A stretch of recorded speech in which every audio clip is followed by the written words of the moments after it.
Let's see, back to our keynote. So, uh, anytime you can show creates creativity, or you can get them sort of thinking, there's lots of different ways to approach something, the better.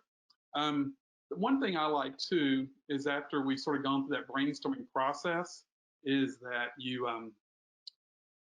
give them a chance to sort of go through a critique. Um, I'll say this later and I'll say it again now, but I want to keep this as real. And sometimes you get into a vacuum, when you're doing class assignments, you just turn it into a teacher. It never gets published. We don't have that luxury, in our classes. We're out there for everybody to see. So one of the things I have them do is we do class critiques. We do it with writing, we do it with design, we do it with photography, and we put them up there. And so for the whole world to sort of see. And I think that's a benefit only because they are getting prepared to sort of be judged by their peers. Because ultimately, when they publish, they'll be judged. There will be people that will love what they do, and there will be people who don't. So they need to be prepared, and it also makes them better. So in this one, I'm going to give you, and I warn you, this is like my editor from this last year talking about critiques and how they worked for her coming in, and then how they worked for her as editor. I think it's good again to hear from kids to sort of hear what that was like. So she and I just did an interview, but her internet was horrible. So there's this really bad time lag in that. So even if you just want to like close your eyes and not try to watch it, but just listen to it, I think it's worth it. So yeah, so let's go and let's hear from Kimball talk about the critique experience.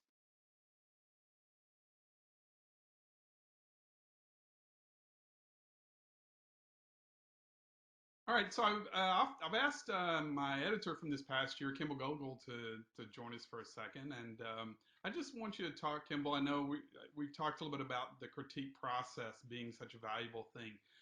Tell us about your early experiences with that as a younger staffer, your first year on staff.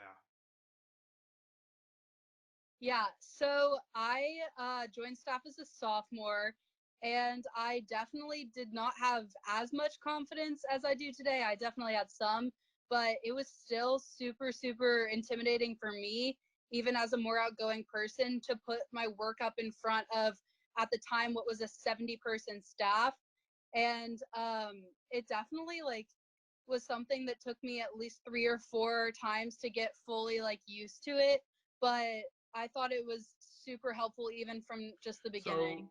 what how did you adjust to it? And well, let's do this. What did the fear factor do for motivation at all? And it's not necessarily a bad fear factor, but you know what I mean, just that sense of putting your work up in front of that many people. Yeah.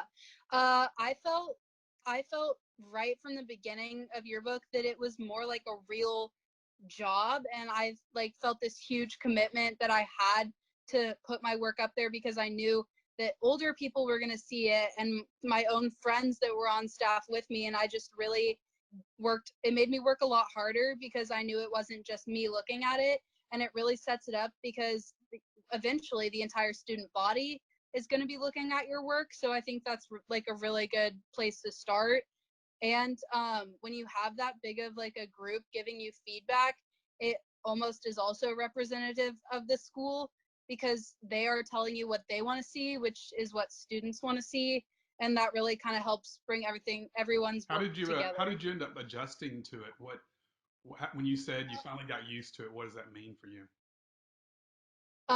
For me, it was becoming closer friends with the people on staff, so I didn't feel like it was a bunch of strangers. But also a big part of it is definitely taking notes, and instead of it just being you standing at the front of the room, it's a really useful time where you're getting a ton of important feedback. And a lot of people don't realize that at first. They think of it as more of a stand up or something that's personal to them, but it's not. It's really everyone trying to make the yearbook better together.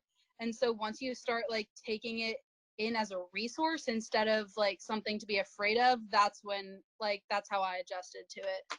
So what is it now? Now that you finished the year and you've done a year as editor, what kind of role do you think it played for you?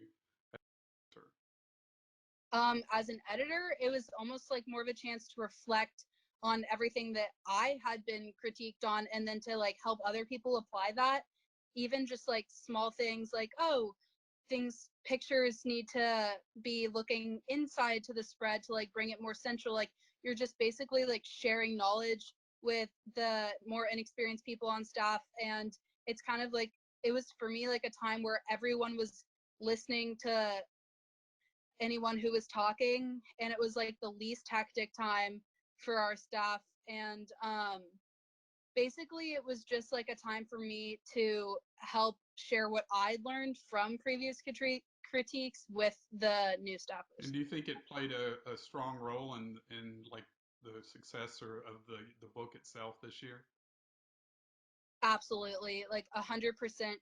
One of my biggest regrets as editor was not continuing with as many critiques in the second half of the year as we did in the first, but I think that they should be like one of the top priorities, because you've said this for years, like when you start doing less critiques, people's work looks less put together. The spreads themselves like do not look like the other spreads in the book, and it's small notices, like small changes. Can you still see me?